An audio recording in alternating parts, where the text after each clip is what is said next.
And that brings us to Thursday night football. We had the Pittsburgh Steelers taking on the Vikings in Minnesota. And this was just a wild game. At one point, the Vikings had a 29-0 lead. And in the first half, the Steelers defense and O-line, they were playing like a junior varsity team. And Dalvin Cook exposed all of Pittsburgh's flaws on the defensive end. He had 205 rushing yards and 2 touchdowns. And also in the first quarter, we saw Chase Claypool get a personal foul for unnecessary roughness after he shoved Breland by his face mask. And keep in mind, this happened after the play, and he started a little scuffle between the two teams. And understandably, Mike Tomlin was not happy with Chase, and he benched him for a little while after the incident. But then the second half rolled around, and the Steelers put together a comeback, and they got to within 8. And in the final drive, Claypool celebrates a first down and wastes time with less than a minute remaining on the clock. So the Steelers scramble to stop the clock, and they end up with 28 seconds, and they end up falling short to the Vikings by a score of 36-28. And so the big story here is just Chase Claypool being benched early after starting a fight and then celebrating when he shouldn't have later in the game. And fans online have been calling him immature, calling him self-absorbed, calling him tone-deaf. Keenan, what are your thoughts on what unfolded Thursday night?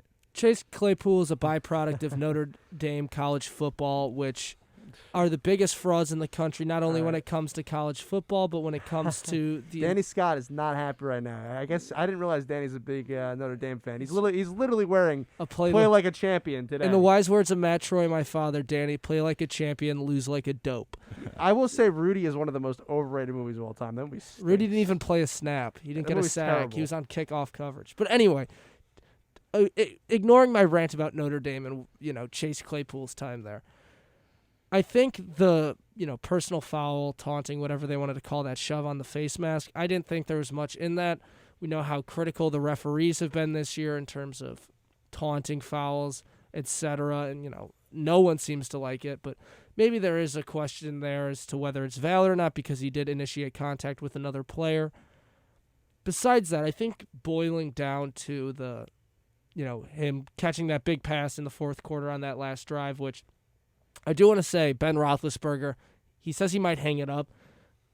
Granted, he's the king of having too many ice bags on his body on the sideline. Ben Roethlisberger, slowly over time, has transitioned to some kind of combination of the Pillsbury Doughboy and Chewbacca. I don't understand what's going on. But he still wins football games. Yeah, barely. The guy literally is about as mobile as Mike Francesa said a long time ago that Eli Manning was about as mobile as a tree, and I think it's about the same thing with Ben at this point.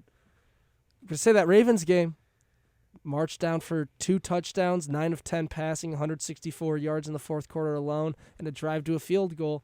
He still got it.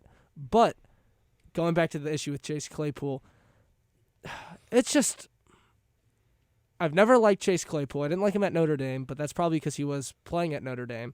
He's a very talented receiver, make no mistake about it. But, yeah, I think the immature comments are spot on.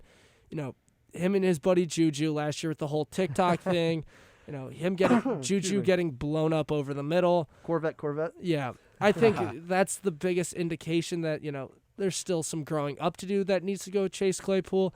And I think, but that's become indicative, he's an example of everyone in the NFL these days, which is you got to love the character that's out there, but do they have the mental fortitude to understand when it's a good time for, the taunting, for the big selly after a first down, and when it's crunch time and, okay, look at a guy like, Larry Fitzgerald is still doing it perfectly, gets down, get to the line, got Aaron Rodgers, who will always make sure that his guy, if he hits Devontae Adams, he's always the first one to the line. And, you mentioned Big Ben's speed, which, doesn't help you when you got a running clock just because of how slow he is. But at the same time, the emphasis has to be on Claypool to understand the situation and get back to the line and, leave the corny celebration in the locker room.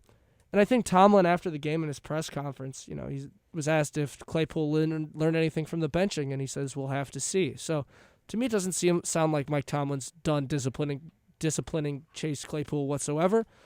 I think the Steelers right now are still in limbo in terms of their standing within the AFC. They play in probably the best division in football in the AFC North. Maybe you could say the AFC West. But regardless, I think Mike Tomlin's got his work cut out for him in terms of getting Chase Claypool back in gear. But the only positive is that Chase Claypool is a phenomenal receiver who's going to give you tons of output. As long as you can hold those sporadic outbursts in check, you shouldn't have any struggles moving forward with him. I mean, this is what I'll say. I don't know what's in the water in Pittsburgh. Maybe it's lead, but, like, what is wrong with Steelers wide receivers? I mean, it seems like every one of them is like there's something wrong with them. I mean, you look at AB, who, beyond just there's something wrong with him, he's just, like, not a good person. Like, the stuff that has been alleged against him, he shouldn't be allowed to play in the NFL. That's him. So that's just a world of issues with him. Then you got Juju, who is just an absolute clown, which is honestly really disappointing because, you know, Juju, like, when he first came into this league was like this nice young story. Remember, he didn't have his driver's license. He was riding his bike everywhere. His bike got stolen. Like, he was like this, like, fun guy, USC, young guy. And then he became the Jackson Mahomes of the NFL. Well, Jackson Mahomes is part of the NFL, essentially, but you know what I'm saying. If he was a player, it'd be Juju with all the stupid, you know, TikToks and everything. It's just whatever. And then you got Chase Claypool, who, again, his decision to spin the ball or whatever he did, that gesture, like, have some situational awareness. I mean, that is just the epitome of selfishness. Your team is trying to win, and rather than being aware, oh, we have no timeouts, we need to spike this ball, it's a first down, the clock's running out, I need to make a gesture to show up the guy who's covering me right now. I mean, that is just so... Oh, and then after the game, I don't know if you guys saw, he tried to then blame, like, the offensive lineman who was trying to get the ball back from him or something. He said something like, oh, like, I was going to bring the ball back, but the guard tried to take it out of my hands. I'm like, bro, just stop talking. Like, you're a clown. It's just, I think Tomlin is a great head coach. You know, look, the Steelers, I mean, the Pittsburgh Steelers, the crazy thing is they have had 3 head coaches in the span of about 50 years. I mean, Chuck Noll, Bill Cowher, Mike Tomlin. That's it. From basically the 70s on, which is insane to me, especially as a Jet fan where he changed coaches about as often as, you know, I don't know, get a new roll of paper towels at your house. It's just fascinating to me. But the one thing about Tomlin, and it always seems to be with the Steelers, there's always these guys that are just head cases. And I don't know if that's just the fact that they're drafting these guys and not doing enough research, or the fact that there's something you know wrong with the locker room. I mean, I think Tomlin himself is a bit of a head case. I mean, you hear him in these post-game pressers. I mean, the guy, he just says some weird things sometimes. I don't know. And then also, like, you know, he's trying to trip players on the sidelines sometimes. I mean, he's also kind of crazy. So I don't know.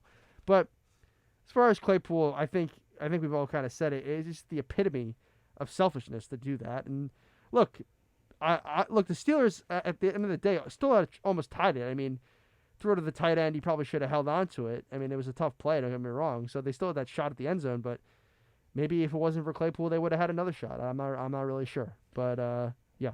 And you know, Michael, I do agree with you that Claypool was being selfish and his mistake was very blatant. But I think this game kind of reflected more of the Steelers' problems than just Chase Claypool. I mean, their offensive line allowed 5 sacks to Big Ben, I think all in the first half of this game. And then, I mean, Dalvin Cook was just tearing up the Steelers' defense. And, I mean, when they were down 29-0, I mean, no one thought they had a chance. And it was a miraculous comeback. Would have been great if they had tied it. Would have been a great Thursday night story. But, you know, the Steelers, like you said, they're in a state of limbo, and they have a lot more problems than just Chase Claypool.